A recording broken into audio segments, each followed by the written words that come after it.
I'm Roland Wall. I'm the Senior Director for Environmental Initiatives here at the Academy of Natural Sciences of Drexel University.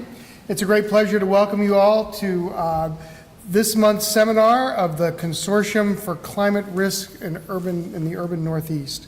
On behalf of the Center for Academy Science and also for Drexel's Department of Biodiversity, Earth, and Environmental Sciences, which is based here at the Academy, I particularly want to welcome you all and welcome our speakers tonight, Professor Kate Orth and Dr. Eric Sanderson.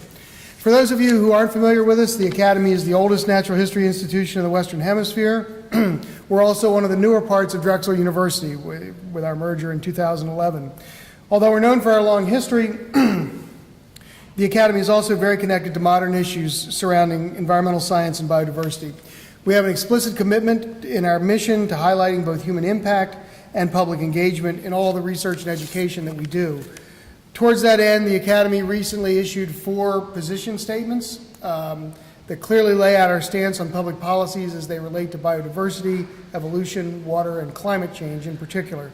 Some of you may have seen the letter this morning in the Philadelphia Inquirer written by Academy President George Gebhardt commenting on the American withdrawal from the Paris Climate Change Agreement and indicating why we think this move was a mistake.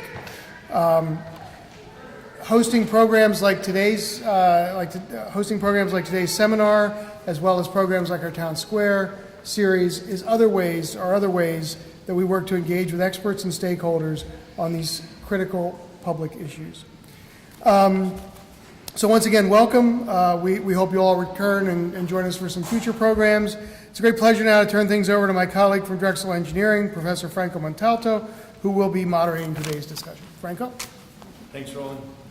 And thanks for those of you who are joining us for the first time. This is the Green Infrastructure, Climate, and Cities Seminar Series. It's a monthly series. We've been going on now since past October, and we go till next October, and we intend to continue beyond that. The purpose of the seminar series, which incidentally is both in person and there's a whole audience of folks watching online, and all of our talks are actually recorded as well, so you can go back and look at any of the previous talks. But the purpose is really to have a dialogue about all the multidisciplinary issues that come at play when we think about the future of cities or the present of cities in a changing climate. We have a number of partners in addition to the Academy, who I really want to thank for hosting us today. Usually we're on the main campus, and you can see those partners there.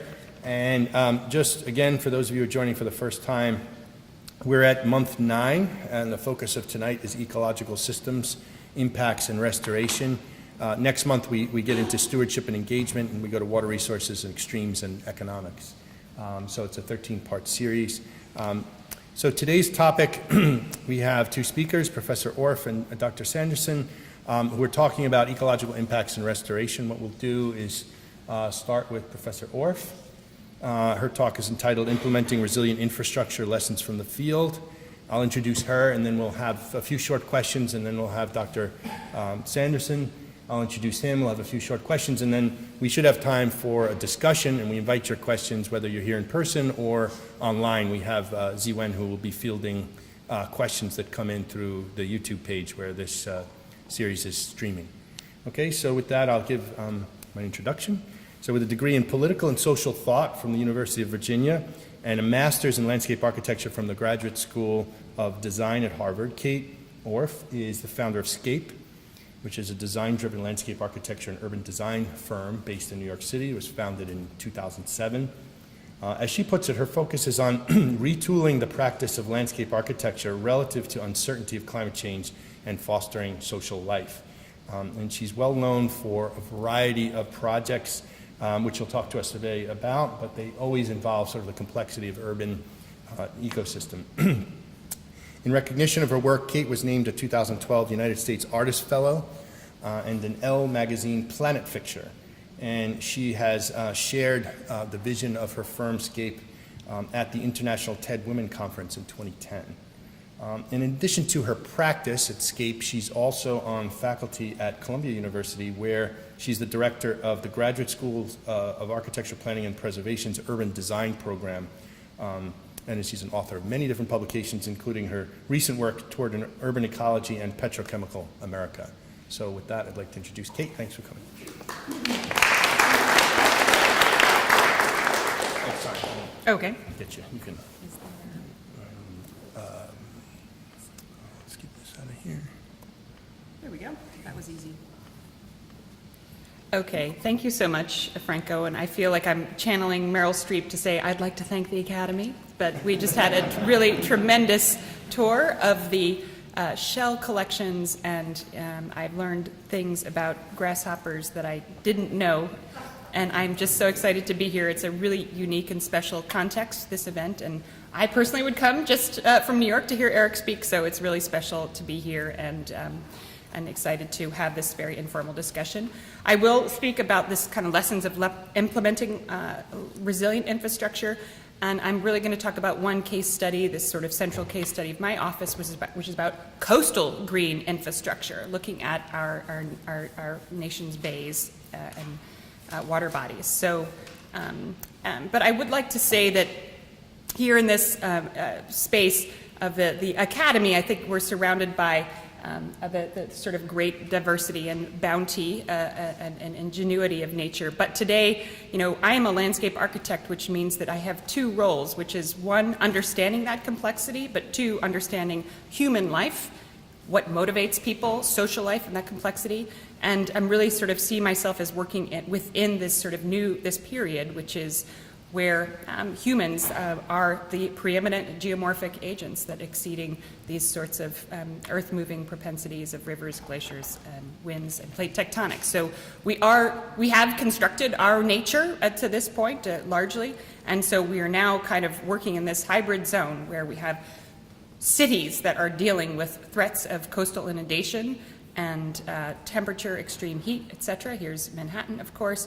But we are also, these are human-made systems. We are also in the midst of designing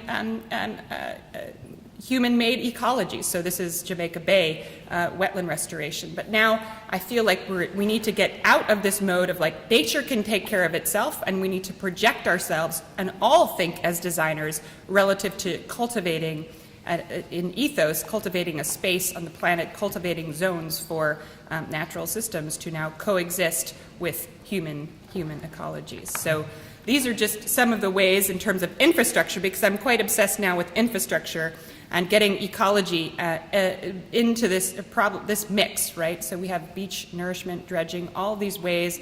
These kinds of things are often done by engineers.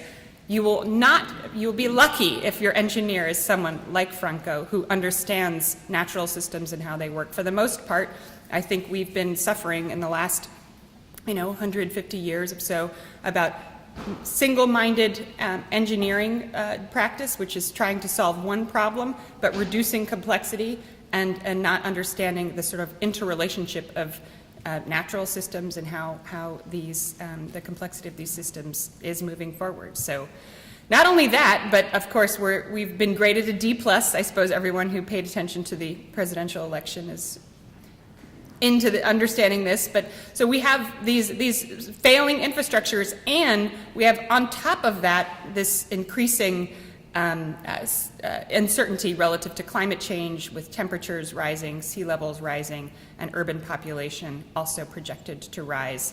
So, I think what I've been trying to do is work as a designer. Again, I'm a landscape architect, but try to define how can we collaborate to make positive change? How can designers engage with engineers? How can designers engage with ecologists? City managers, schools. How can we think differently about not just identifying, isolating a problem and trying to solve it, but trying to act in a way that is also complex and has multiple problem-solving perspectives, and that is integrative of a sort of a physical design and a social life. So this is what I've described. This is my new book called Toward an Urban Ecology. And this is literally the thesis of that book, which is melding physical design with social infrastructure and trying to advance projects at a scale and to be impactful, not just do a sketch and hand it off to somebody else. It's really kind of starting a movement. So in the book, I kind of make this call for what do we need to do? We need to generate ecosystems, forge connections. So this is all Scape's kind of work in there. Revive landscape systems. This is a project that we're doing in Kentucky. Engage people. And so now I'm going to just talk a little bit in detail, and I just had a short presentation today about this landscape of adaptation in off the coast of Staten Island in Raritan Bay. And the project title is called Living Breakwaters. And Living Breakwaters is essentially a roughly 2-mile linear chain or necklace of reef-like breakwater structures that are designed to enhance ecology in terms of providing habitat for finfish. They are designed to, in terms of their materiality, to recruit shellfish and serve as a space for oysters and mussels and blue mussels. And at the same time, it's a physical risk-reducing piece of infrastructure. It is also an ecologically regenerative structure that, and it is also aimed to, by connecting with school programs on the shore, aims to reconnect Staten Islanders back to the waterfront and kind of build this next generation of stewards. And I use this word a lot. I'm sure there's a better word, but I do feel like rather than engineers and, we all have to sort of get in this mentality of sort of very applied stewardship. And so basically, in the New York context, when we talk about infrastructure and green infrastructure, much of my work in the coastal arena has sort of really accelerated after we had 2 hurricane events, or Hurricane Irene, which was very, very heavy rain event, and Sandy, which was heavy winds and very, very destructive. So after Superstorm Sandy, of course, this is sort of a famous view of Lower Manhattan, but and how our critical infrastructure was impacted. This was, this impacted people's lives on the ground, not just at this bird's eye view. And so there was this tremendous sense of loss, tremendous sense of we've got to do better, and obviously incredibly real trauma by homeowners and businesses, et cetera. But I do feel like Sandy was a wake-up call in the sense that, change, this is a quote by famous landscape architect Lawrence Halpern, that change has become the essential element of our time, that we need to understand now with climate change, we have not only potentially, it depends on your particular, region, but, hotter or wetter or drier or, but they also, we're looking at increased intensity and differential intensity in some of these climate events. So there's not only change, but now that is becoming this sort of core element, but that sort of spectrum of change needs to anticipate a whole much broader range of conditions. So we cannot think about infrastructure just trying to solve one problem, because there will be certainly a different kind of form of a problem that we had not even anticipated to enter that picture. So an example is, and tragically on Staten Island, the northern portion of Staten Island was protected by a levee, and people could not see over that levee and see the rising water, and so that levee was failed essentially, and caused loss of life. So even though you're solving one particular problem with a levee, you're creating different problems and you're reducing the perception of risk. So everything that we've tried to work on has been to try to increase the perception of risk, to build sort of a layered approach, and to integrate ecology and social life into this next century form of infrastructure. But so the way that this project, the Breakwater project, happened was through Secretary Sean Donovan, also educated as an architect.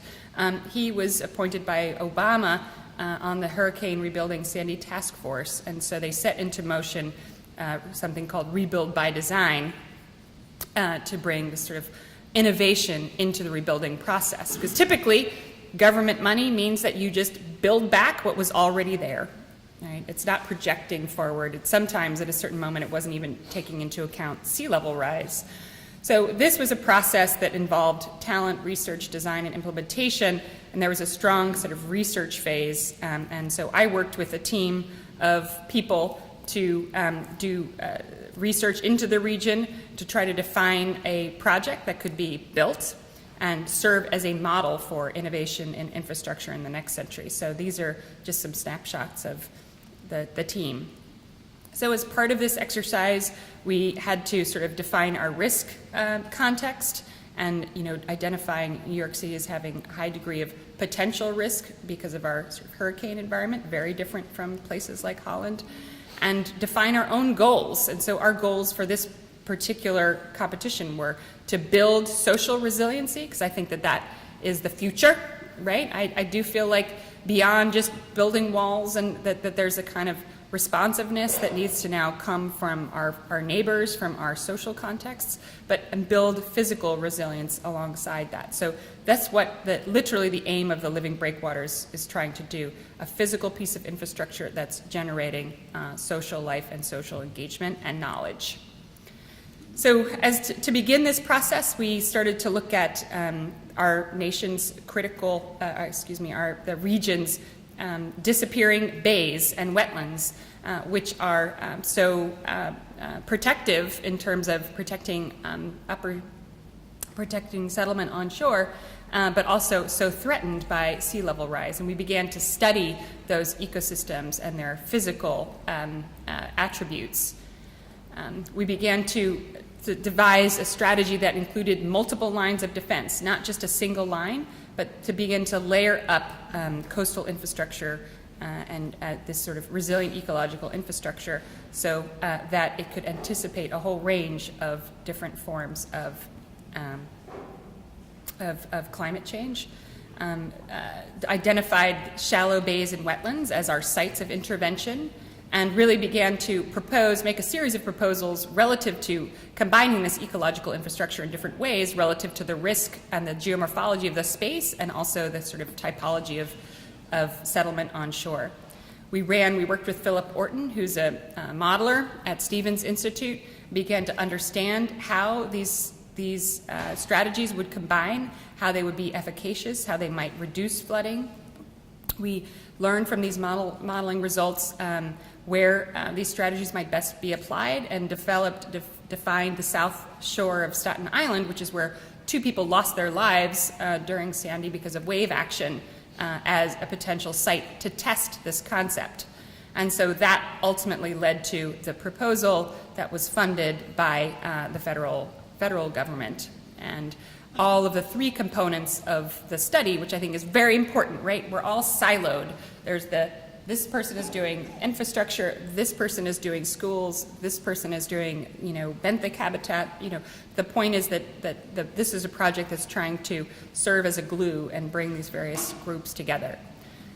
So the state of New York was awarded $60 million for this Living Breakwaters system, and is now being implemented in terms of, we are in basically 50% design. We're doing design documents. But it's exciting because all 3 of the aspects of the project, risk reduction, culture in the form of schools and communities, and ecosystem enhancement, are all advancing. But just a little bit more about the project now and what it does and what it doesn't do, because I also feel like we've been falling into traps by saying everybody can solve everything, and the reality is that is not the case. So the breakwaters attenuate waves, and they don't keep water out. They are combined with an onshore dune to help reduce flooding. But this was actually the wave energy itself was one of the kind of critical factors in damage on Staten Island. You can see the sort of the BIGHT, the New York BIGHT, and how during Sandy, the coast of Staten Island was severely impacted. And here you can see the storm wave damage and erosion. This is, sudden, and this was a sort of a gradual erosion that has taken place over time. And in fact, along and I guess I can play this little video, but along the shore of Staten Island, all in this area, there was they called it a Great Reef, a reef that basically spanned this entire zone of Raritan Bay. So this was a thick, 3-dimensional oyster reef habitat that helped protect the shore of Staten Island, that because of water quality being dramatically diminished, and because of overharvesting and a whole host of other reasons, is basically at almost negligible percents of its historic extents. So this is just a video into the location of the project showing where we're working.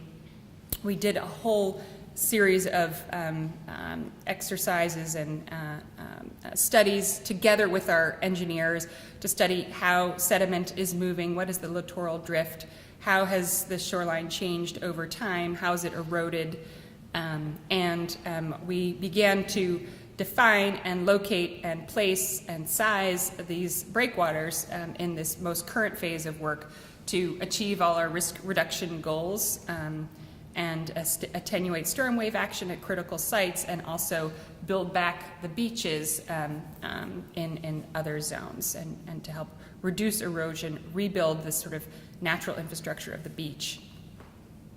I'll just stop that video there.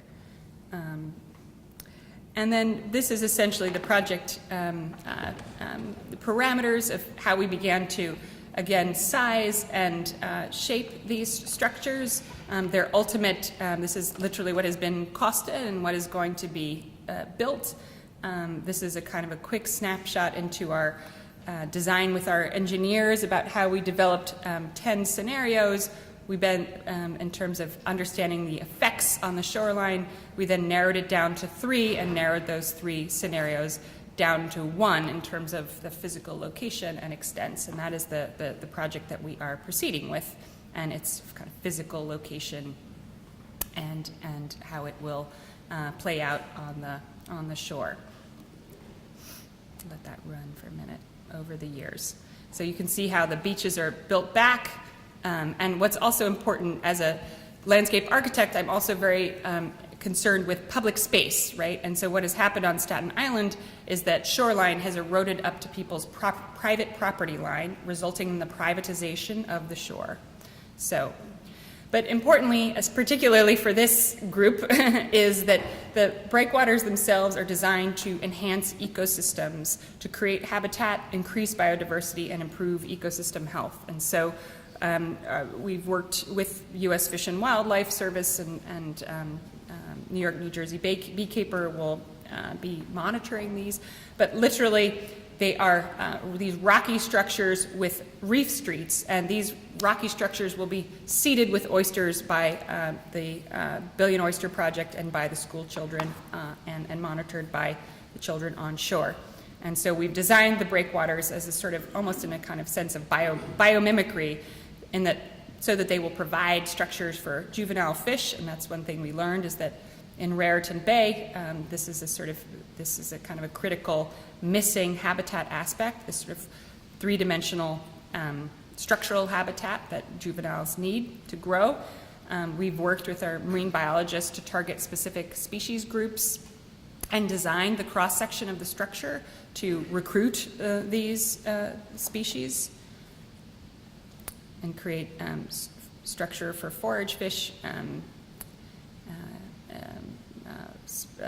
surfaces for oysters and mussels to take place, and really begun to, this is on the top, this is a way that a typical breakwater is designed. It's, you move it to avoid critical habitat. You want to minimize its overall footprint because you want to reduce, touching what's there. But we've also advanced it to add what we're calling reef streets, which are pockets of complexity. And also we are then seeding those reef streets with oysters, as you can see here. So I think it's very different, right? It's not, I feel like you can't just sort of say, oh, we'll just let nature take care of itself and we'll just try to stop doing all the bad stuff. I actually really disagree with that. I think that we have to have a very activist approach in trying to rebuild ecosystems in a proactive way. So we create niches. Here's a view into the reef streets, which I kind of call like public space for fish, where the fish can feed in the street.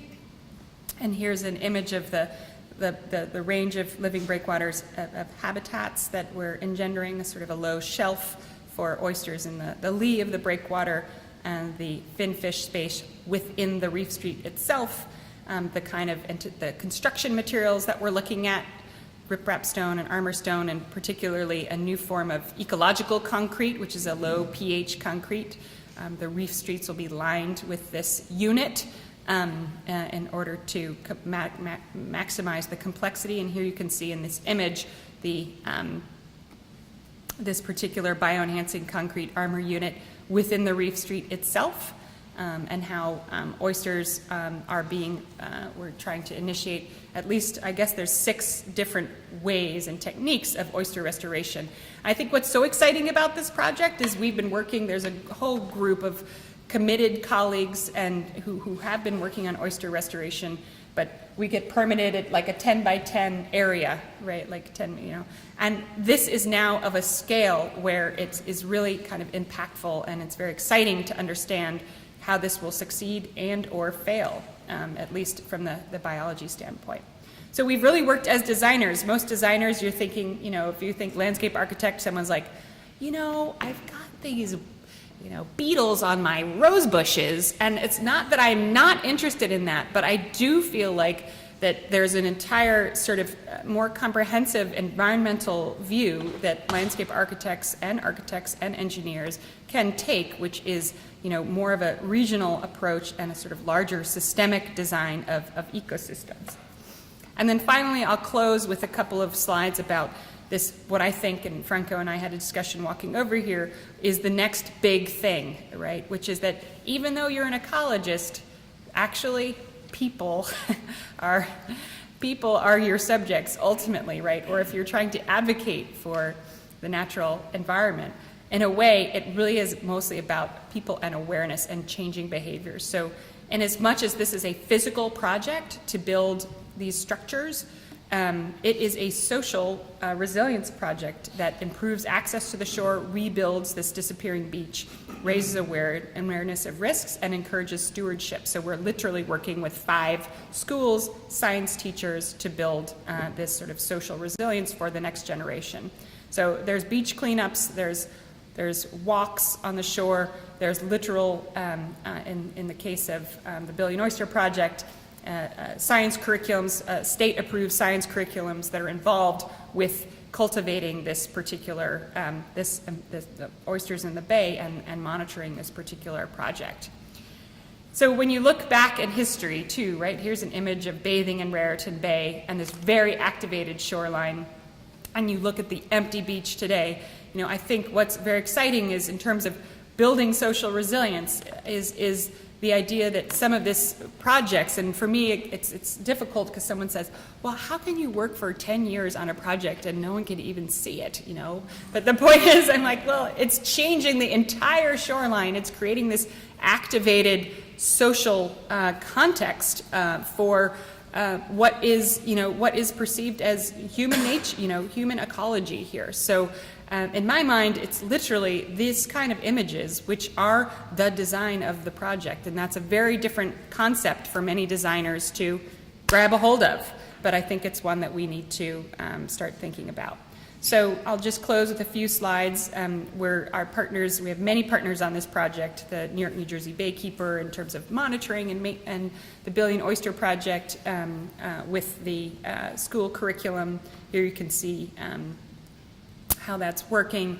And of course, a different way of thinking about design is also that it's not that the design itself isn't something that's like placed in, you know, and just looked at, but literally that our goal is that this is a sort of a project that then begets other projects. So it's, you know, not only are we doing construction documents for this particular structure, we're designing gardening manuals, oyster gardening manuals, to enable a whole host of others to take on this project itself. And so it's really this sort of social resilience that is what's very exciting. So I think, you know, this project cut across many people's interests. This woman did like oysters in particular. She made her own hat. But it's very exciting because, you know, you really need coalitions to build these kinds of projects. It's not a napkin sketch. It's really, for us, it was the Fishermen's Conservation Association, the teachers, the kayakers, the local politicians. And so, you know, and it was a very exciting, you know, time because it will be constructed. Tottenville was known as the town that the oyster built. And there is some deep history involved in that. This is an image of a farmed nature off the coast of Staten Island. I mentioned those very great natural reefs. Those were then cultivated, and that provided this entire economy for South Staten Island. So this image I always come back to because I think that there's been this divide between people over here and nature over here, but what I think is the future is this kind of much more actively stewarded and productive landscape that you can see in this image, where humans play a big role in advancing ecosystems. So it's exciting. We are finalizing our drawings now. We will be in construction next year.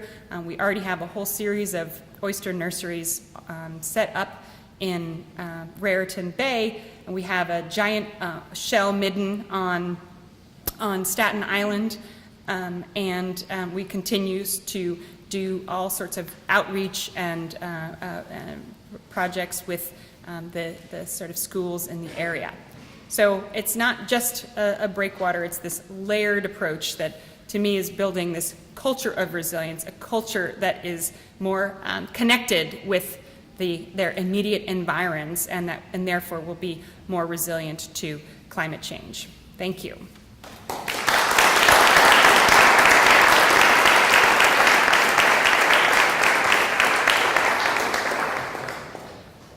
Yeah, it's time for a few questions for Kate, if you'd like, or if we could, yeah, just. Kate, question on the, Sorry about that. I think you were concerned about the viability of the oysters being the water quality of Raritan Bay. Have you found that there is sufficient water quality? Have you started then sort of the inverse? Will there be enough critical mass where there will be enough filtration where they will actually improve the water quality themselves?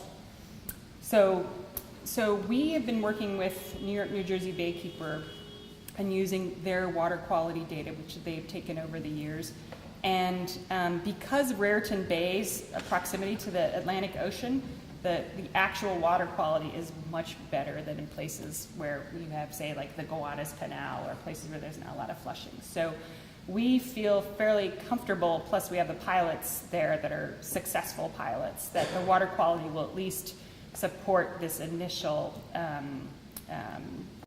seeding, if you will, of the oysters. And whether or not, you know, I always say, like, free to fail, right? Because, you know, if you don't try, that is in itself a massive failure. But I think that the goal is that, yes, that they would be able to develop a sort of a critical mass, if you will, and be able to sort of self-perpetuate and clean the water to such a point where it can be a sort of a quasi-sustainable population at that scale. That is the hope. And I mentioned New York, New Jersey Baykeeper. We have a big part of our grant is going toward their work, and they'll be kind of monitoring the population over time. So I think people are excited because it's a project, but it's also a pilot in the sense of we're trying to design it as an ecological experiment. I didn't go into all of that, but each of the breakwater segments is designed with slightly different parameters to test what is. So of course the contractor's not very happy about that, but there's quite a lot of diversity even within the segments of how high the shelves are, what is the slope of the reef street, and these types of things. So, sorry. And there's a question online. People were asking what kind of modeling is used in this study? What kind of modeling? So yeah, the modeling, there's layers and layers of modeling, and I actually have, I was saying I have a 200-slide version of the technical aspect of this project, which nobody wants to see. But the modeling in the very first sense was done by Philip Orton at Stevens Institute with a sort of a harbor of very rough grain model. And then since then we've hired Arcadis, and we've probably spent, we're doing a rougher scale sort of SWAN and REFDIF model. Like we're trying to scale down the model to a very sort of site-specific scale. And we are also now doing a wave model at 1 to 20 in Toronto, so a physical model as well. So we're doing, so I showed you how we got from 10 to 3. So we did the sort of a rougher scale model at the 10 scenario. Then when we got down to the scenario 3, then we had a much more detailed model. And now we're taking the 1 and putting it in a physical wave tank up in Toronto, which is exciting. We should be going there in a couple weeks. Maybe one more question, and then we'll save the rest for the end. What is the New York's philosophy on dealing sewage waste? Is it 1, 2, or 3 pipe? Well, we have combined sewers, so it's a challenge. So we do have, I would say it's also somewhat of a success story. Maybe Eric will talk about this, that it's a combined sewage issue. So I don't remember the rainfall event, but I think it's maybe 2 inches or. If it's 1 inch, but it varies a little bit. 1 inches, 2 inches, in that range. So then you have sewage emptying into the harbor. So, but obviously there's federal lawsuits, a Clean Water Act. There's a whole host of ways that New York has very actively tried to clean up its water system. So there is a lot of excess nitrogen, which is all of us. So, but it is a situation that is improving, and that's why I'm always trying to. I hate to, but say, okay, don't design for what is right now, but try to design for the world that you want to inhabit and anticipate that world. So I'm anticipating a world that is becoming cleaner, and our water bodies are becoming cleaner, and so that we can kind of get to that mode. But yes, so combined sewage overflow is a challenge in the harbor, but with Raritan Bay and the flushing there, we're in pretty good shape. So. Quick question. So I have to confess to something. I did a master's in South Park back in the. Oh. How many John Kilcullen is now, yeah, well, anyway, the So director. my real question is watching the beach disappear, watching everything disappear from 19, when I started in the 80s. Is most of it, or a lot of the project really stop before the beach road? Just, I can remember there was a restaurant off Highland Boulevard Yeah. that used to have 65 feet or 100 feet in 1982, so water, was that like to stop this on this big beach that's going on? Yeah, it's a twofold purpose. One is to reduce wave action for that, periodic storm. But the other key purpose is also to reduce that erosion that has dramatically accelerated. Because we did a series of shore mapping, and everyone saw that and was like, oh. They knew it intuitively because people would take us on a tour and say, I used to walk here, and that was there. But we actually physically did the mapping. So that is a second purpose is to reduce this very, very dramatic erosion that has been accelerating. So, and there's a lot of, there's critical infrastructure in New York. There's the airports, there's the subways, but then there's also just historic, in Comfort's House Park, there's historic elements of great historic value also in that zone. And parks also, the parks themselves are eroding. So it is a double purpose in that sense. So, sorry, I feel like I've talked too much. Thank you.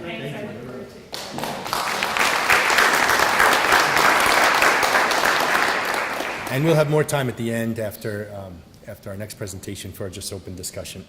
So our next speaker is Dr. Eric Sanderson, who's been a senior conservation ecologist at the Wildlife Conservation Society and Bronx Zoo in New York City since 1998.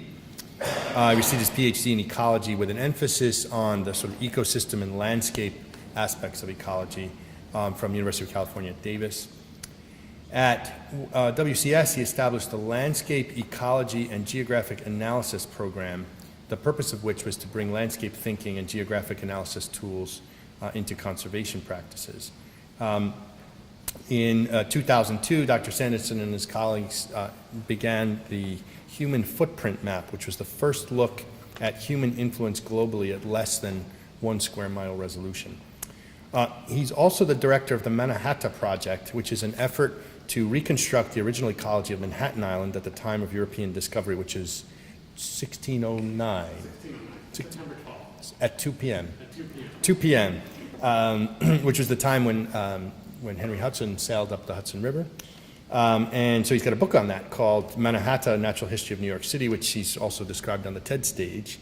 And recently he's been expanding to other boroughs of New York City in a project called Wilikia, which is in Lenape, the Native American language of New York City, the meaning of which is my good home.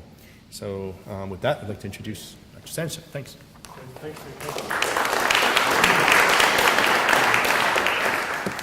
Thanks, Franco. Thanks for the Academy of Sciences. Thanks, CC Run. And thanks especially Kate, who's the smartest person in New York City that I know, doing the most important work.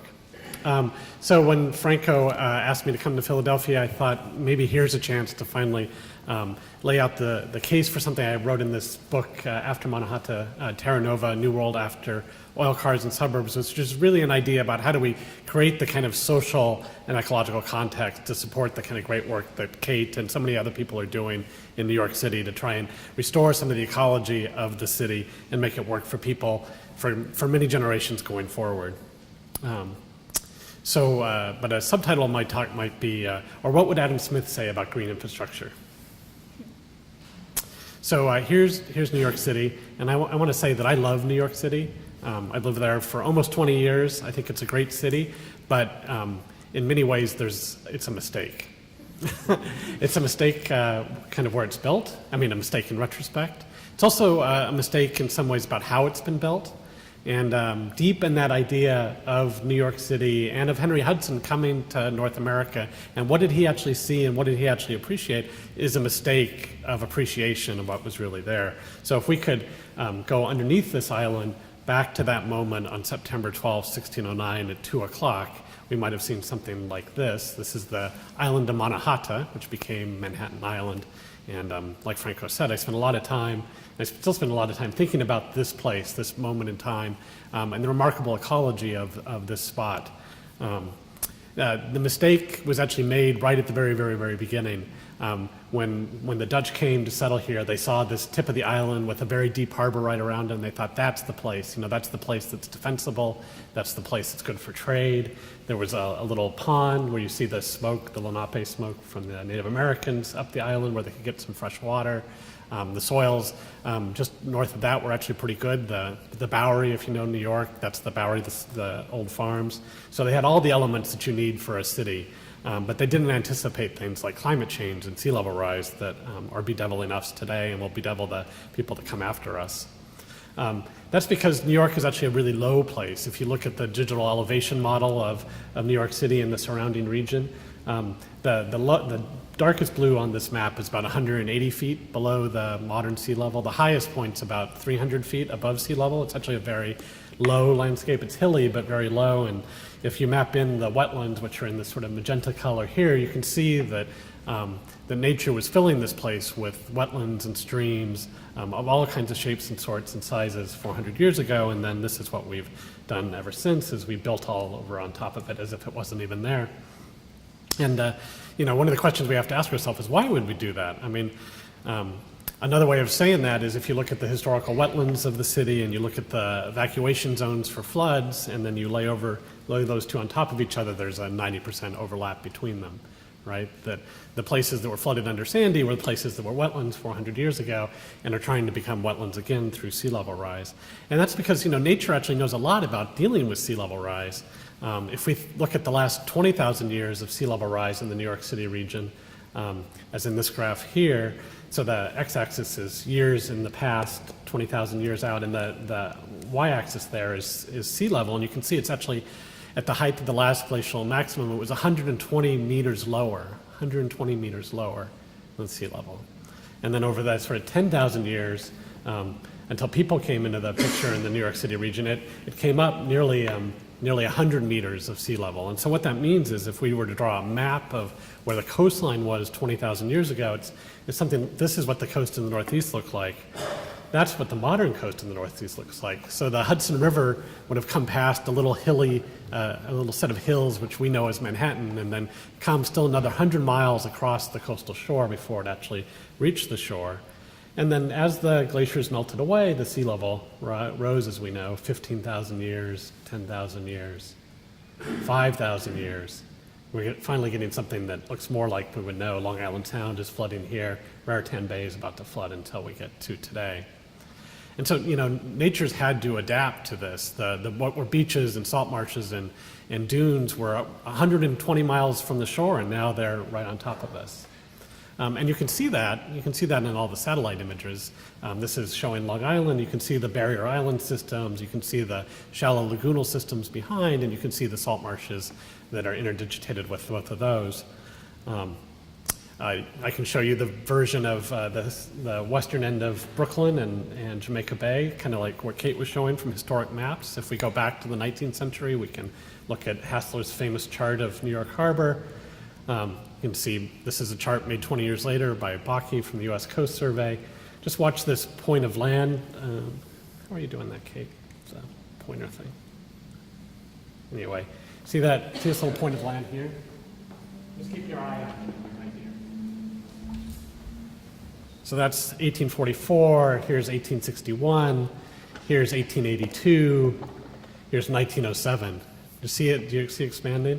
If you just digitize the shoreline and you compare it, it looks like this: 1844, 1861, 1882, 1881 or 1891, and then 1907 extending out.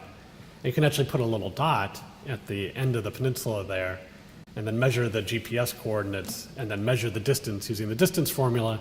And on average, it was 77 meters per year coming toward the west during that time, and 32 meters to the south. Or essentially, the Rockaways added 3 miles of land. You know, nature built 3 miles of land over the course of the second half of the 19th century. So, you know, and if we go back in time and look at Jamaica Bay 400 years ago, it has all these elements that nature has designed as infrastructure to protect the coast. It has this barrier island system, it has this shallow lagoonal system, and it has these fringing salt marshes behind. I don't know if you can see this, but this is a great stereoscopic image of the great sand dunes on Coney Island that were 120 feet high in the 19th century. And you can see all the beach vegetation back around the maritime holly forest. There were these shallow lagoonal systems that would absorb the water as it came in on the storm surge. And then these massive, massive salt marshes that were fringing the land, that were, you know, are this natural place where the water and the land meet each other. So, you know, I mean, and these things were really functional. So I've also done some work with Philip, who's part of CC Run. Philip is a very flexible guy. We made this website called adaptmap.info, and these are some graphs. This is the 1609 landscape, a 1 in 10 year storm, and the tide's going in and out, you can see. It fills in the salt marshes and then washes back out. If you compare that to today, what you see is the water goes in and it gets really high and it gets right up on the edge of the bulkheads and gets right up into the top, and then it recedes and has to fight its way back out the Rockaway Inlet there. If we imagine a 100-year storm, essentially the 1609 environment does the same thing. It just floods a little bit more on the upper edge. And in fact, these, you know, floods of salt water on the big storms are the things that make the landscape evolve for the small storms in the future. And if we see that in 2016, you see it building, building, building, building, and then it goes over the top, right? See what happens on the Rockaways and on Coney Island there? So we've actually made a system that's more fragile in our efforts to try and make it more protected. And these ideas are in this book, Prospects for Resilience, that Franco contributed a chapter to. It came out last year from Island Press. If you want to know more about it. And, you know, I would say we're at the very beginnings of actually knowing what resilience means over the long term. It's really about imagining the prospects for the future, not knowing what it actually means quite yet. Except that if we look at the way Mannahatta worked, we can say, well, you know, here was a system that actually had a resilience that lasted for thousands of years before Henry Hudson showed up. And that's really the mistake we made when we built it into this kind of form here. So the question going forward is, how do we sort of rectify this deep mistake, this mistake in deep historical time that underlies the way that we construct our cities and that provides the proper social and ecological context for green infrastructure and really a sort of broader reawakening of the ecology of our lands and waters in the future. And that's the topic that I was really trying to pick up in my book, Terra Nova, that followed Mannahatta. And it's not just a story of Manhattan itself, of course. It's also a story that embraces the entire metropolitan region, indeed the whole corridor from Boston to Washington, D.C., where, you know, we have such just variation in densities. You know, Manhattan is 65,000 people per square mile density. It's the densest place in the entire country, and yet there are communities out in New Jersey or out on Long Island that are less than 1,000 people per square mile. And it's just extraordinary that we built our environments in this way. You know, that in some cases working for the ecology, or sometimes working for the economy, but most places actually messing up the economy and the ecology. And so Terra Nova is really an effort to try and figure out how do we rectify these things. And the idea is actually to go back to Adam Smith. So Adam Smith, he wrote The Wealth of Nations. He was a 18th century Scottish philosopher, lived in Glasgow. And he said the economic factors of production are land, labor, and capital. And to sort of illustrate this, he talked about a pin factory in Scotland. And I'm going to come back to green infrastructure in a minute, but I just want to take you to Adam Smith's pin factory, where you have these people, and what the people of the late 18th century, the way they made pins is they would get a piece of metal, steel, and they would straighten it out, and then they would sharpen it, and then they would flatten the top, and everybody would make pins all day long in a pin factory like this, and everybody would do all the pieces, right? And so they would take iron in, and it would come in the pin factory, and it would come out, and I forget the numbers, 10 or 20 pins per day your average laborer would produce. And so Adam Smith's idea was, wow, well, what if we added capital? What if we added money to the situation? Then the money could come into the pin factory, and then maybe we could buy more tools, and people could specialize, which are indicated by these colored hats here. So, maybe somebody has a tool that's just for the straightening of the pins, and somebody has a tool that's just for the sharpening of the pins, somebody has a tool just for the flattening of the pins, and that would make lots and lots and lots of pins, right? And if you had lots and lots and lots of pins, then you could sell lots of pins, and that would make money that then would flow back into the economy, right? Flow back into the pin factory and allow the pin factory to expand. And this is the core of the capitalist idea, right? This is what capitalism is all about. So that's the labor part. You see the pin workers there, and you can see the capital part. But we need to come back to the land part. Future economists, and if you open up any economics textbook, you'll see a graph that looks just like this, has a box. It's usually in the first chapter, usually figure 1.1. And the producer, makes something, they sell to the consumer, and the consumer pays money back to the producer, and it generates a little bit of tax, right? And this is the economic cycle. This is sort of the abstraction of Adam Smith's idea, right? That you can have many, many kinds of products. And if it works like this, if the economy works like this, and if you listen to the president, if you listen to the economic advisors, they all talk in these terms. They talk about the products that are made, the money that's made, and then the taxes that are generated as part of the transaction. And business people love it. Investors love it. Consumers love it. Politicians love it. Why do they all love it? The business people love it because they get their products. The investors get it because they get more money back. The consumers get it because supposedly they'd only make the transaction if they want the thing that they're buying, right? That they're trading their money for. And the politicians love it because there's taxes. And this is why in America everybody is rah, rah, rah to make the economy grow and build as fast as possible. But what happened to the land? Remember Adam Smith? Adam Smith said that factors of economic production are land, labor, and capital. I mean, if we go back to the pin factory, Adam Smith would admit that there's land. The pin factory actually is someplace, right? It probably displaced something, some Scottish moor somewhere that was there instead. And moreover, this iron had to come from somewhere, had to come from a mine. And that mine, of course, there was a miner who helped get the iron out of the ground.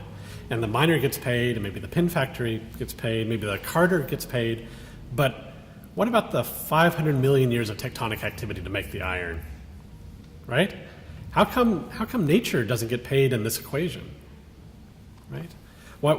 How come all the activity that nature doesn't get paid? I mean, if this was, I just got this off the internet, but two women buying watermelons, I mean, what is the essential aspect of an economic exchange? It's actually the idea that two people can talk to each other and agree to exchange one thing for another, agree to exchange money for a melon. But this doesn't work for nature for a couple reasons. One is you can't actually talk to nature. You can't actually talk to nature about the way ecosystems work or the way the climate works, because it doesn't talk in those terms, right? It doesn't speak in those terms. And it cares nothing about your money. It doesn't care anything about your money, right? So the basic, and that's for that reason it's been left out of the calculus of the economy since Adam Smith, right? Because there's no way to actually pull it in as a partner in the economic transaction. And therefore, because it's not seen, and because no one stands up, because nature can't hold back what it gives, therefore we treat it as if it's free and it's always there, when in fact it's not. So, the way to sort of fix this is to come back to this abstract diagram here and to recognize that it's not an isolated, self-perpetuating machine, but actually there's something coming in, and that's natural resources. And there's actually something coming out too, which is pollution and waste, right? There's stuff coming out the other side, the sort of dematerialized things that the economy doesn't want anymore. And we toss these willy-nilly out into the environment and says, environment assimilate these things, just like we take the natural resources from it. Not realizing that the economy is actually within the house of nature. The word economy or economics actually comes from the Greek word oik, or the Greek word that means household, and ecology comes from the word that means house. And so you really think, and we really should think, and need to build mechanisms such that the economy sits inside of nature. So the household sits inside the house. If you try and value, if we were to pretend that nature was actually a company, if it was ExxonMobil or Dow Chemical or some other company that could actually withhold its products and services unless you paid, the estimate is you'd pay $16 to $54 trillion per year for the things that nature provides, right? On a global economy that's about 18 trillion per year, right? I mean, it's that level of magnitude that we don't acknowledge. And so we need a mechanism to acknowledge this in a way that actually helps us adapt to changing conditions and protect the environment. And not only protect the environment, but use the environment to help us going forward. We need a way to sort of pay nature, or pay us to pay nature what it deserves. And I think the way to do that is to recognize that the services nature provides are public goods. And that when we build a house, or when we build a structure, when we build a street or a sidewalk, we're actually appropriating things out of nature, out of the public good, and making them private goods, including this building, right? This building hasn't always been here. There's probably a nice forest here once upon a time that would lead you down to the river, right? This building is, reducing the amount of ecosystem services the forests of Philadelphia used to provide to this place. It's a private good. I mean, this is a public good because it's a public institution, but you get the point, right? It's actually taking this public ecological good and appropriate it to a private institution.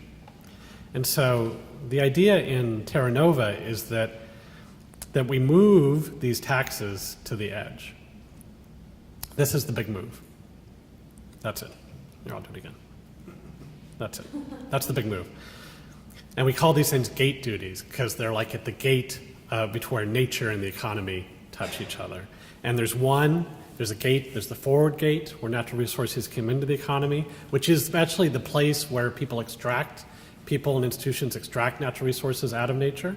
And there's another one where waste and pollution leave the economy, and that's the point where pollution is actually made. And that we remove some of the taxes from the interior of the economy that are less efficient, and we move them to the edges.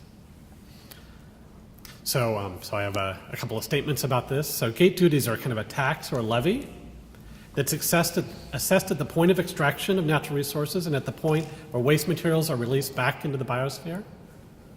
That replace inefficient taxes that act in the internal workings of the economy, like the sales tax or corporate income taxes or excise taxes or tariffs. These sort of things that are inefficient to the economy, as most economists will tell you. And actually, these ones that are on the edge are more efficient because you only have to collect them at that point, and then they ramify through the cost of everything that's in the economy. And third, that they are universally applied. So there are no exceptions. Nonprofits pay them because nonprofits have impacts on nature. And more importantly, the government pays for them. So, that street out there, is it 19th Street? That street out there also is reducing the ecosystem services that used to be here. That sidewalk is. And there's no reason that government couldn't pay taxes to some other part of government in order to assess those costs that have been taken. So in my book, I suggest they come in three forms. So there are these entrance duties applied on natural resources. There's exit duties applied on waste. And there are these ecological use fees that are applied on the non-consumptive use of land and water, and I'll talk a little bit more about those in just a minute. When you might recognize this sort of line of thinking, it's the one that people, when they use carbon taxes, right? Carbon taxes are a form of externality tax. There was an economist that worked in Cambridge in the 1920s named Albert Pigou, so they're sometimes called Pigovian taxes. There's a line of thinking calls these double dividend kind of taxes because you're taxing the thing you don't want, like waste or excess or inefficient natural resource use. And that means, and you're getting money for the government, that the government needs to do what it does. People, where the sort of founders sometimes is people say, well, you have to assess exactly what the value would be, because otherwise you'll create new inefficiencies. But we don't do that with any other set of taxes. This is a graph showing the sales tax rate in the different states of the United States. You know, if I'd bought a candy bar in New York, I would have paid $8.49%, or if I'd stopped in Jersey and got it, I would have paid what? My tax would have been 6.97%, or if I got my candy bar here, it would be a bargain, because the tax would only be 6.34%, right? But why are they different in these arbitrary boundaries that we call states? You know, it's because they each have a different political process. And they get changed, the sales tax gets changed over time depending on the way we want to run our economy. And in the same way, we could assess these gate duties in such a way. That said, there are some principles that we might use in thinking about these things. In principle, they should reflect the cost of renewable. So non-renewable resources should be taxed at a higher rate than more renewable things. So things that are harder for nature to make, we should tax higher because they're harder to get. Similarly, scarce natural resources should be taxed at a rate higher than the more common ones. And then more importantly, these ecological use fees would be resources that have stronger connections to the rest of nature, and they should be taxed at a higher rate than more strongly connected ones. And you can make a similar argument with pollutants. So we think about, as we're setting the relative rates, how long does it take nature to renew something? How scarce is that resource in nature? And how connected is that element of nature to everything else? Let's repeat.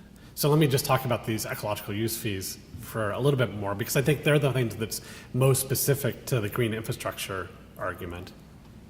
And what I argue in the book is that you know, we can do modeling about ecosystem services and the way different ones provide, but a more direct rubric would be just to think about the historical ecology, to literally think about the forests, the wetlands, the fields, and so forth that were replaced by urban infrastructure. And conveniently, we can do this in New York because we have the Manhattan and Wailukia projects as an example. So this is the figure. I'll take you through this. I'm almost done here. So imagine a little place on City Island, like where I live. And the figure on the left is showing the pre-development ecology of that place, which was a forest with a stream running through it. And then on the right is a bungalow with a little deck in the back and a chicken coop in the far back and a little cement path that runs through the garden coming through, right? So, you know, the way you would assess this is you would do the historical ecology and get the areas of the different ecosystems. And then you would do a GIS analysis of the property, which you can do from aerial photos and satellite imagery about what's the kind of development that's happening on top of that. And then you would get the areas. That's what's shown in the top part of this figure. So the area of the pre-development ecosystems, which is described in the rows, and then how did it get developed in terms of structures, pavements, and gardens, and so forth. And then you assess on a per area basis a tax rate that's about how developed it is. And if it's, you know, a structure replaces most of the, or all of the ecological value of the ecosystem that was there, pavement is almost the same, and a garden probably does less, so a garden will get assessed a little bit less. And in this way, if the tax rates were actually tied to the way you use the land, then you would have incentives to make your use of the land more ecologically compatible. And then you can just multiply this out and get a tax rate that's pretty much what I pay for my property tax every year. The real trick is to tie the rate that you would pay to the percentage of development. So that, you know, when you come to a place that hasn't been developed very much, it has a very low cost. But as that kind of ecosystem gets more and more developed, the rate doesn't go up as a linear function, but it goes up in a sort of exponential way. So at a certain point, when you're about to develop that next bit of stream, or that next bit of forest, or that next bit of shoreline, instead what would be a better economic use is actually to pay everybody else not to develop, right? If everybody's fees were based on the overall amount of development within the taxing jurisdiction, then everybody would have some incentive to maintain some amount of nature, because it would be a way of actually lowering their taxes. And if you want to see all this in the New York City context, you can come to this website that we constructed called Vision Maker, visionmaker.nyc, which is a free website available to everybody that allows you to see the city as it is today, to see the contemporary ecosystems, to see the historical ecosystems at whatever scale you choose, down to a city block, and then be able to explore how different combinations of ecosystems, different combinations of ecological landscapes could lead to different patterns of development and ecological function, which then you could share with everybody else. And I think this is the only way to actually tie the economy and the ecology together, that we actually will find a way not only to promote and support green infrastructure projects, like the Living Breakwaters project, but really to find a way to develop in a way that's compatible with climate change and in a way that actually gives a future to future generations. Thank you very much.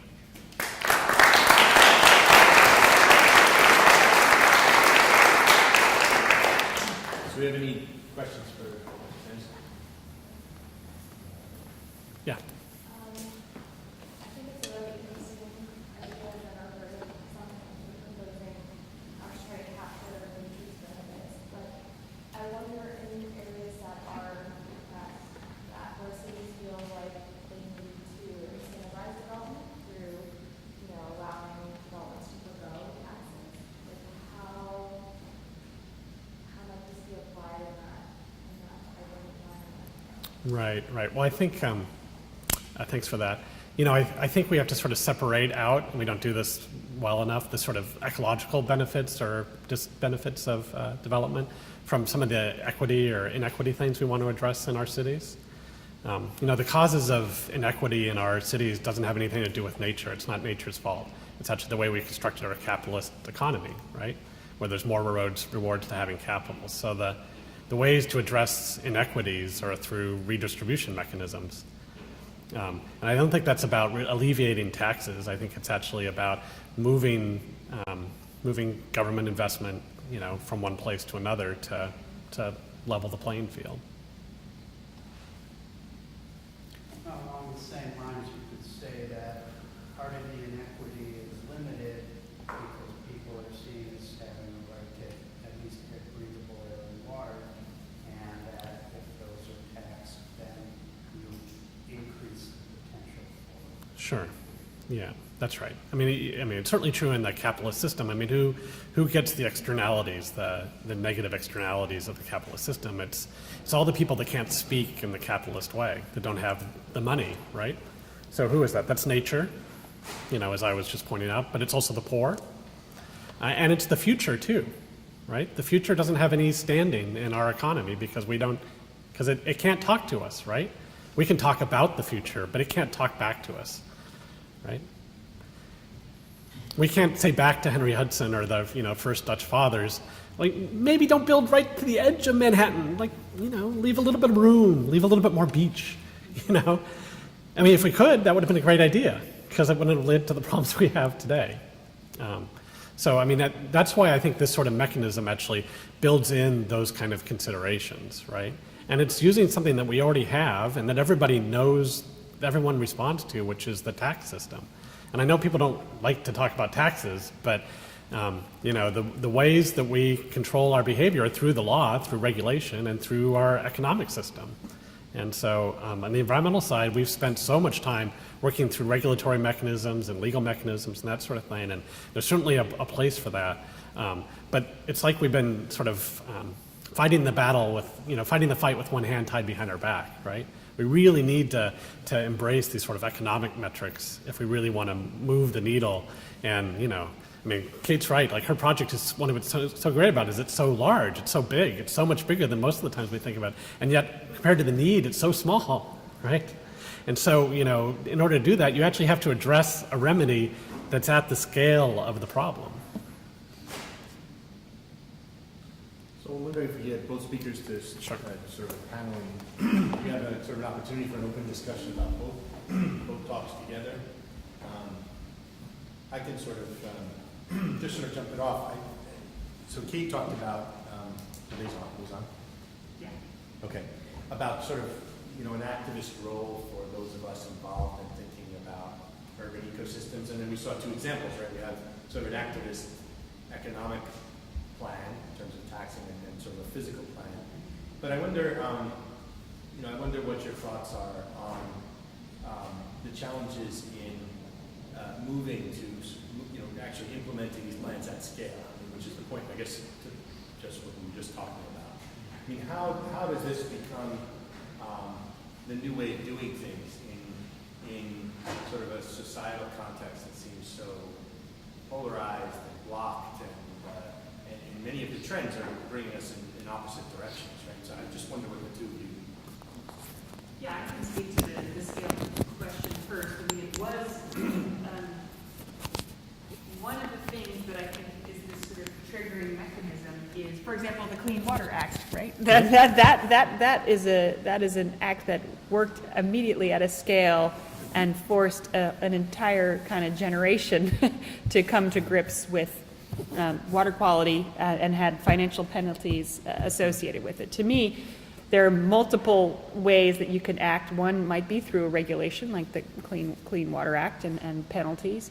Another one in terms of our kind of work is this notion of not trying to define a project relative to a physical site or an area, but by looping in, for example, the New York City public school system. That is, to me, a way of acting at a scale that is beyond a kind of physical delimited place, in the sense that I don't know how many kids are going through the school system every year, but through the working with this New York State certified curriculum, which is about oyster restoration for the Billion Oyster Project, and having our project being kind of the site for this work, I feel like there's a generational shift there that kind of goes beyond what's so difficult, because you feel like you're just sort of throwing spaghetti at the wall, and you might have one very successful bioswale here or something else here, but you're not making this kind of scalar shift. So I definitely feel like education is a big part of that,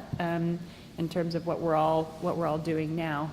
I mean, the other idea of scale, I think there's a question the gentleman asked earlier, which is that, once you sort of get to a certain point, is the water cleaner? Does it then become cleaner? I mean, the idea is also, in my mind, I was working on a book, where I did a book called Petrochemical America, which was also looking at this sort of negative downward spiral, if you will, of extraction landscapes, fossil fuel use, increased dependency on fossil fuels, dumping in the land, so sort of trying to understand this negative spiral of ecological, environmental, and social sort of degradation that has happened through this waste extraction and capitalist regime. But in my mind, your question about scale is also like, how do you reverse those trends? Very different set of tools. And so that's what we've been exploring is, ecosystems sort of harnessing the power of ecological regeneration of life to sort of persist, and also to try to harness the power of existing, or leverage the power of existing institutions such as the New York City school system to make those kinds of changes. Yeah, I'd agree with all that. And that's the optimistic story, right? Bill Selecki, who's one of Franco's collaborators on the CC Run project, urban geographer in New York, and he and I have this sort of friendly bet for a number of years now that my contention was that, if you lay things out, and you give us a reasonable solution, that reasonable people, especially in the 21st century, given all the education and given all the things that past generations have done to give us the benefits we have, we can actually do the right thing. And Bill's contention is no, it only happens through crisis, right? It only happens when things get so bad that something has to happen, something has to break. And I have to say, I think Bill's winning the bet, that I think, it seems like every crisis is just ramping up and just ramping up. And, you just have to read the news this week to see that in action. And so, and that actually comports with an observation I made at working for WCS for almost 20 years, which is that, my institution, we work on wildlife conservation, and basically the way we do that is we hire really smart people who are really dedicated, and we put them out into the world, 60 countries around the world. And some of them, they work their whole careers, and And they're doing the right thing, they're doing the science, they're meeting the people, they're knowing the system, but they don't get the opportunity. And then nothing happens. And then every once in a while, there's some opportunity that's usually external to our efforts. And then because we have somebody there, then they can make something happen, right? You know, and I think like Opportunistic, right. Yeah, and I think Rebuild by Design was like that kind of opportunity, right? That, you know, it required, you know, Obama and Sean Donovan and, you know, whatever the political process was, they created this opportunity for this great idea to come. And then because, you know, people like Kate and the other Rebuild by Design teams were around, then they could actually do something great, right? I mean, what all this suggests, though, is that there will be, you know, many times where somebody works their whole careers and doesn't have a chance. And then there'll be other times where there was an opportunity and no one was there, right? And so, you know, I think that's kind of the moment we're in, right? You know, I feel like it's you know, it's not just the Trumpian thing, but sort of the escalating crises of the early 21st century are each one of them is bad, but an opportunity to create a change at the scale that's actually necessary. Kate, I'd like to learn more about keeping track of two things with regards to living breakwaters. I'd like to know how to monitor the progress. You know, and also I'd like to know, find out more about state's involvement with the schools and you know, what's happening there, what kind of things you're doing, and how do I do those two things? Well, my last slide had an image of, so there's the Governor's Office of Storm Recovery has a website on the project, and my office, also scapestudio.com, has a website. And to be very specific about the monitoring, what's exciting is that we have basically a monitoring plan. And one of the strange things about this project is, first of all, there was no ecological data against which we were regulated. We actually provided the data to state DEC and described the benthic habitat, went out and talked to clamorers and described, you know, what was there. We've helped build some robust monitoring protocols with New York City Parks Department, Natural Resources Group, and so the New York, New Jersey Baykeeper will be monitoring the ecological aspects of the project. There'll be a separate sort of set of monitoring for shoreline change, which is just a series of transects. I mean, I can't remember how many transects we took. Maybe we had 3 at the beginning, but then we kind of tripled that. I think it was something 9. And then we'll be retaking those shoreline transects so we can measure beach, how fast the beaches are going to be built back. So, I mean, the project will not go in water until early 2019, which is coming up actually pretty quickly. But then at that point, you know, that we will be, all of these monitoring protocols will kick in. In terms of the schools, I guess through there's a Billion Oyster Project website, but then also we have some of that information on our website. It just shows, okay, here's the basket location, here's the shell midden pile, and here's the 5 teachers, and so it's actually quite a big funded effort in New York City, the Billion Oyster Project. So I'm trying to, I guess it's probably, I should have like a one-line answer to that. It's making me think that I need some more coordination. Reach out to some of the teachers that are involved. Yeah, in fact, I can, if you want to email me via Franco, we can connect you with a couple of the teachers who have baskets and who have, you know, who are using that curriculum in their science. Would that be in your book? Your book? Yeah, the specific teachers, there's pictures of them, but if you want literally like contact names, I can just send them to. That'd be great. Yeah, we interview them. I think they were interviewed recently for New York One, the teachers. Nice. So I'll ask, nobody else has a question, I'll ask something else. You know, so to some extent, you said New York was a mistake, right? And I also said I loved it. yeah, I love it too. I have a love-hate relationship with New York. Yeah. But, you know, of course, we say that in retrospect. And in fact, the more we go forward, the more we know about how much of a mistake many things were. In other words, we have more. There's more to come. Forward, Yeah, we get that's more right. knowledge, it gets more complex. Yeah. And of course, that's what we're talking about, is how do you make appropriate moves in a field of complexity. But one thing that I wonder what you all think about is that, you know, as we get more complex, then the number of interest groups involved in the discussion get greater. And so, you know, it becomes, so nature is one interest group that just doesn't have a voice. There's other interest groups with very loud voices and very valid sets of concerns. You know, groups that have been marginalized, groups that are still marginalized, groups that see, you know, an opportunity to be compensated for wrongs that were done in the past. So, you know, I know it's a difficult question, maybe an unfair one, but so how do we broach this topic? You know, saying, you know, there is sort of this ecosystem, this sort of nature, if nature fails, we fail. You know, it is kind of a bottom line. But on the other hand, we've got multiple sets of interests that are always in play, especially in cities, which are the future.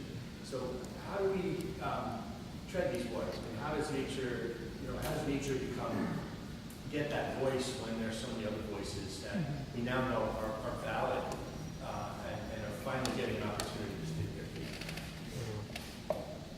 Unfair. Hi. I'll take a second. Okay, very good. Well, you know, I've been reading, I was talking to you at lunch, I've been reading this book called The Birth of the Anthropocene by Jeremy Davies, and there was another book I read earlier this spring called After Nature, Politics in the Anthropocene, and you know, there's definitely this idea in environmental thinking that the fundamental problem actually has to do with the way politics works and the way with democracy works, right? Which, you know, I have to say was the Bernie Sanders message, right? You know, from the time he announced his campaign, it's like, you know, unless you fix the political system, everything else is broken, and you just can't fix it. And you know, we're continuing to. That was you know, when he first said that, I was like, no, that's not it. You know, like, but actually, I think he is right. That is it. You know, that there are these fundamental problems in the way we have, you know, as I was talking about, way we've conceived of our relationship to nature, that underlies our economic system, and I think in a similar way, there's a whole series of problems that have to do with representation in the political system that are also broken. And not the least of it is this like $1, one vote kind of thing that's working in America now. I mean, that obviously has to be fixed, you know, to go with these other things. But I think even at a deeper scale, recently I've been thinking a lot about like, you know, state boundaries, right? Like, you know, we make so much about the boundaries of New York City, right? Or the boundaries of New York State versus New Jersey. But these things are, you know, if you read the history of the colonies, it was completely arbitrary where the line between New Jersey and New York went, right? And yet they have these arbitrary distinctions that have no ecological value and only political value in the sense that we've always had them. And we can't think of another way to do it. You know, I think somehow there's something about that goes in with the things we were talking about earlier, just before, about kind of the redistribution of the wealth, the kind of rewards that we give to capital versus the rewards that we don't give to other kinds of endeavors in our society. So I think they actually, in an almost an ecological sense, they all have to move at the same time. Mm-hmm. I would just add, I hear exactly what you're saying, and it's something that is, you know, with the expansion of democracy and the increasing, you know, inclusion of multiple voices, you know, now at the very time when we actually need some clear action relative to some direction and protection of certain of the, you know, their ecosystems, then it's like there's 90,000 people at the table, and so so it's very difficult. And I all I can say is that I feel like this is a sort of a fallback, which is why I'm also teaching at Columbia. But I also do feel that this kind of concept of education and outreach is something that is if you're an optimist, that's what you fall back on, which is that you try to share and try to convey the broader picture and the broader story of what's at stake and how you know, and get that in people's head, not just as a map with sea level rise, but through different kinds of storytelling that is really kind of bring that home. But do people act rationally based on information? No, they do not. So I do feel like this is a crisis in the sense of not being able to command the political will. And even in the Breakwaters project, there's a huge coalition. There's also a group that is, frankly, NIMBY, not in my backyard. I don't want people on the beach. It's my beach. Yeah. I don't, so, and then I also heard this great an acronym the other day called the Caveman, which is Citizens Against Virtually Everything. Right. So when you go to a public meeting, I'm like, that's a caveman right there, right? So it actually doesn't really matter. There's also just some resistance to movement. So, and again, the people who are the poor people, who have 2 jobs or who have kids, have to put the kids in bed. Those people are not at the meetings. Right. It's right. the cave, not men, Yeah. men and women. Men, excuse me. But can I say something? You know, I was sort of blaming the past for all the bad mistakes they made, but you know, there is something that this building reminds me of, which is also the bravery of the past. You know, at least for some people, like, you know, I mean, Henry Hudson, like, sailed all the way across the Atlantic Ocean in this small boat, or, you know, Lewis and Clark, you know, went across the country. Like, there was this enormous courage and desire to make good in the past, whatever those terms were, that I also feel like is often missing in our modern culture somehow, which I just hate. I just hate that we have so much and we've lost so much ambition. One question online. People are asking, would you each describe as your wish list and goals of what the president of New York City would look like in 10 or 15 years? Could you repeat the question? I think the question was, could you describe your vision of what New York City could look like in 10 or 15 years? Yeah. I mean, I'm also, you know, feel that we need to put a greater value on density. What was their statistic of Manhattan? 65,000 people? 65,000 people per square mile. And people, that's probably too much for some people, but it is attracting this, you know, world-class talent, just as Philadelphia is and all these other dense cities. So in my mind, there would be a much stronger kind of land policy that is protecting much larger swaths of the surface of America, and that we would have policies in place that could expand and re-densify the existing urban structures that we have, whether it's Detroit, Cleveland, you know, San Francisco, and I see a future in denser cities and in broader swaths of ecologically managed and agricultural lands. That would be my vision. Plus, of course, a harbor teeming with shellfish. Yeah. And finfish. Yeah. I'll sign up for all of that too. I was in Syracuse earlier this spring, Syracuse, New York, and it just struck, you know, Syracuse is one of these towns that was really you know, growing and dynamic and everything, and it has had this long decline, and they're really trying to do the best thing. And although, you know, I love how much everybody loves New York City, I can't help but thinking, but just like 1% of the people that want to move to Brooklyn every year would just move to Syracuse instead. That Brooklyn wouldn't miss them, and Syracuse would be so much better for it, you know. And so it is true that, you know, cities like New York and San Francisco and, you know, a few other places, Chicago and the country, Philadelphia, are doing really well. There's so many of these other cities in our country that are not doing well and need these sort of lessons about density. And you know, the vision that comes out of Terra Nova is that if you start to value the land, you actually, I didn't really talk about this, but that creates these rewards to density. And then the rewards to density are better transportation systems, more efficient, less energy producing, you know, more mass transit or some sort of mass, you know, self-autonomous electric car, something, I don't know what, you know, that then actually leads you to the renewable energy thing, which is actually the long-term future of the country. So, you know, the really hard move is actually this first move. But after that, all the other ones will just fall like dominoes. Hi. I think there's a lot of unanswerable questions going on because I think it's really difficult to sort of like, what I'm hearing is like that kind of navigate the hyper-local or like the hyper-local of this whole conversation around like trying to achieve ecological resilience. But I was curious, I guess this is a question specifically about trying to value nature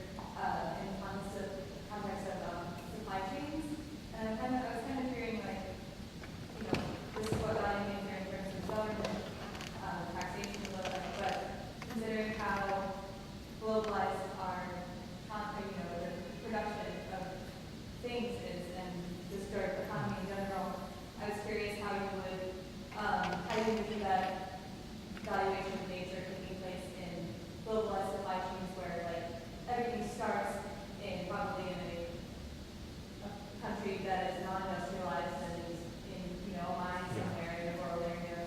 Yeah. I was kind of Yeah. Well, I mean, that's right. I mean, for it to really work on a global scale, it would have to work globally, right?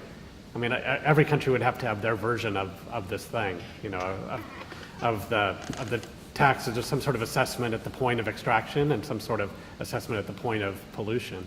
But what goes with that is releasing taxes elsewhere in the economy, right? So it's really the idea is a tax shifting idea, not a tax adding idea, if it makes sense. Like the sales tax, the sales tax is the most regressive thing in the world. And it's and I'm not a conservative, but it is a really burdensome thing, right? A sales tax means that every transaction in the economy is potentially auditable by the government. Well, why should everybody have to keep that many receipts and that many records, right? When you could just, get the companies that assess, that are extracting the natural resources. So the Exxon Mobils of the world when it comes to oil, or the Philadelphia Water Department when it comes to the water, right? I mean, in many ways, the water world has made the best examples of this through stormwater fees and water use fees, right? It's just that same idea, but just applied to every natural resource. But yeah, for it to work, it can't just be a U.S. thing. But in the short term, there could be big advantages to the U.S., right? If you knock, President Trump wants to give away the corporate income tax already, right? But if you could trade it away and get these gate duties instead, it would actually be so much better for the environment. And it would actually be so much better for the economy because it would create more efficiencies on the internal workings of the economy. So that's why when you read the economists on this, it's on the left and on the right. On the left they like it because it's more balancing and it's fairer, it's less regressive. And on the right they like it because if you are taxed on how you use natural resources or how you make pollution, you can avoid it by just not doing those things, right? So it's actually fair and it actually creates more freedom, they would say, right? More independence. I mean, Gregory Mankiw, who's the chair of the economics department at Harvard and is a conservative guy, he was one of the economic advisors to George Bush, pitched George Bush on carbon taxes in the Oval Office. Everybody who thinks about this for very long realizes it's the right way to go because nobody has figured out the political side that we were talking about before. a follow-up question. I'm just curious about, so if you had a redevelopment site and you're restoring that area to a natural system, would you then be, Yep. would you receive a payment for that? Yep. Yeah, there's this sort of, in the book, there's this idea of a natural mortgage. So say you took some piece of property you owned and you said, I'm not going to develop it for 30 years, then you could get a mortgage that would be based on the tax savings on that place. You could have a financial mechanism that would pay you to do that. That's right. And moreover, if it was, in this sort of, these sloping lines, where that would actually mean everybody else's taxes were lower, everybody else would have an incentive to pay you to do that as well. So, that's what's so, again, I'm an ecologist. I'm even like a liberal ecologist. I'm from Northern California, but there's something that's really amazing about how creative the financial mechanisms of this country are if you create a way for there to be a return for these kind of actions. And we just don't have it right now, which is why, rebuild by design is a great thing, but it required a major governmental action and a governmental bravery and insight to make it happen. I also wonder if there's, interviewing these corporations and in the Louisiana's chemical corridor for that petrochemical book, I also just learned, that there is a clear understanding that pollution and there is considered an externality to their business model.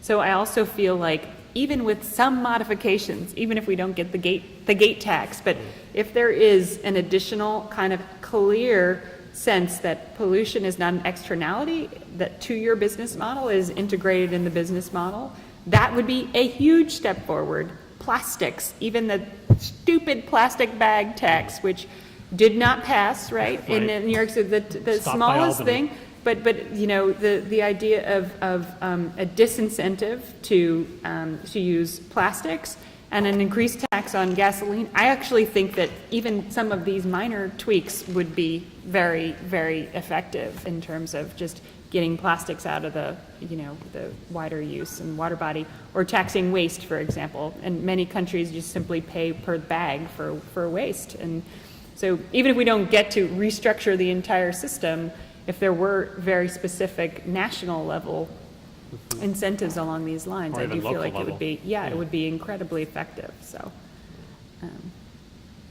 So we're in Philadelphia, which was the stomping ground of InCar, whose book, Design with Nature, I teach with, and we talk about this issue. And I do know without Winton, there's a few students of InCar in the audience today.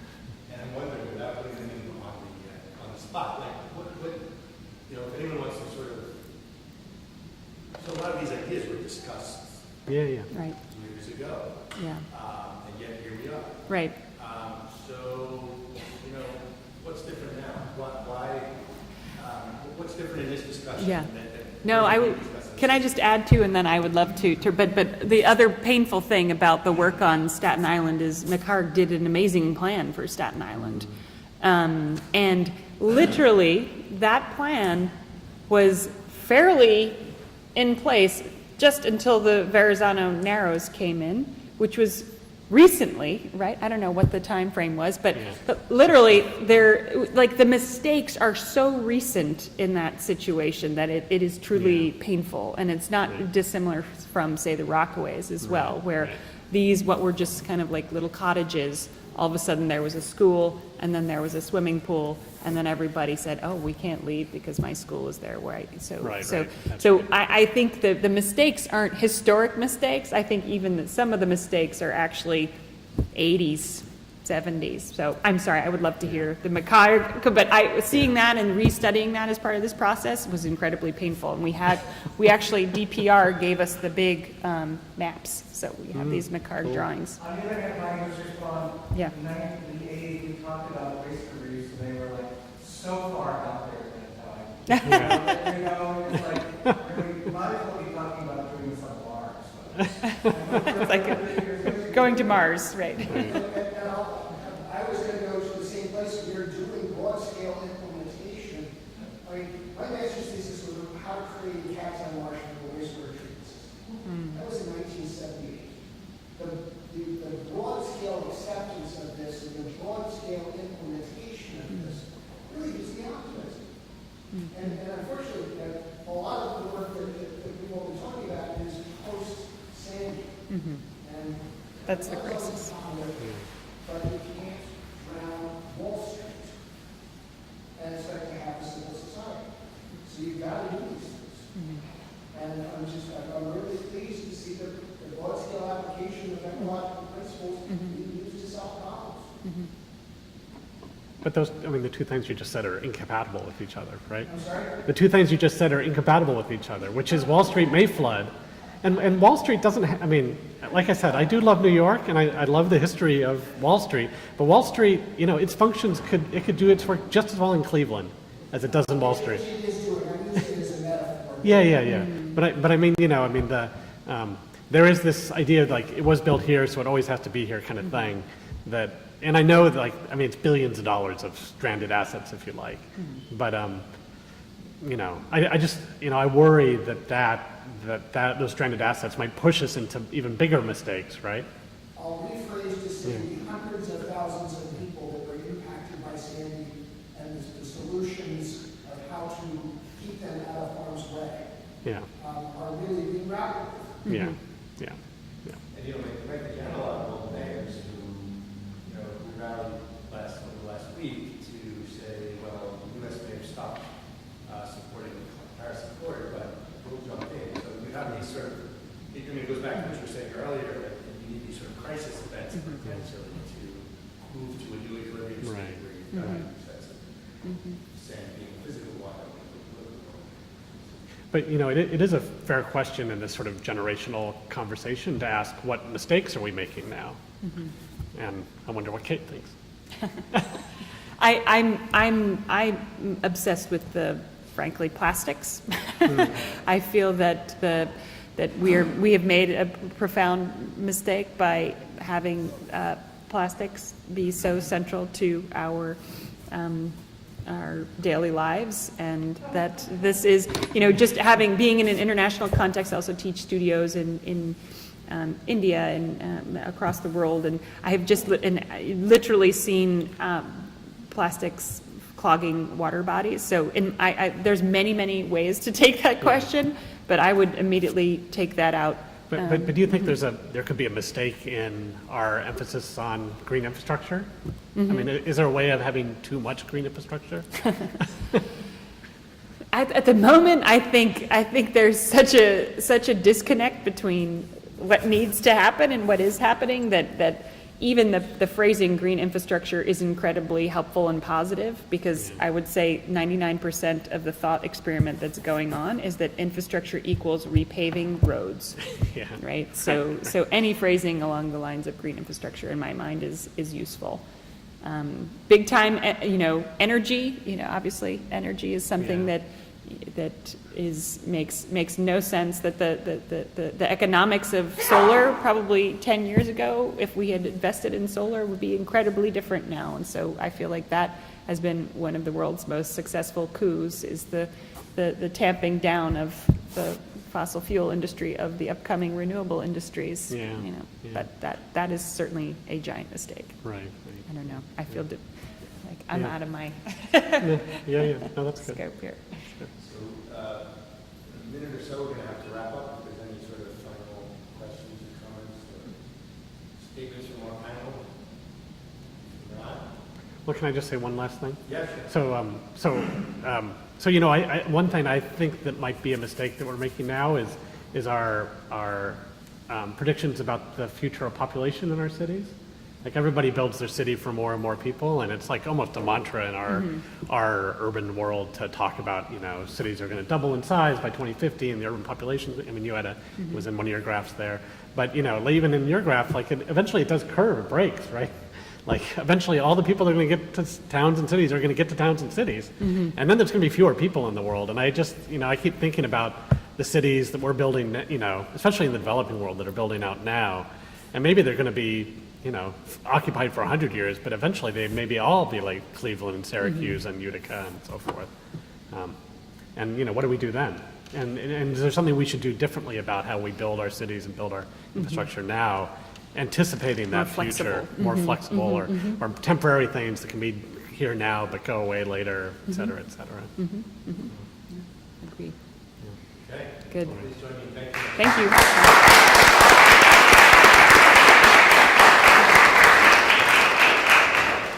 Please join us in very much.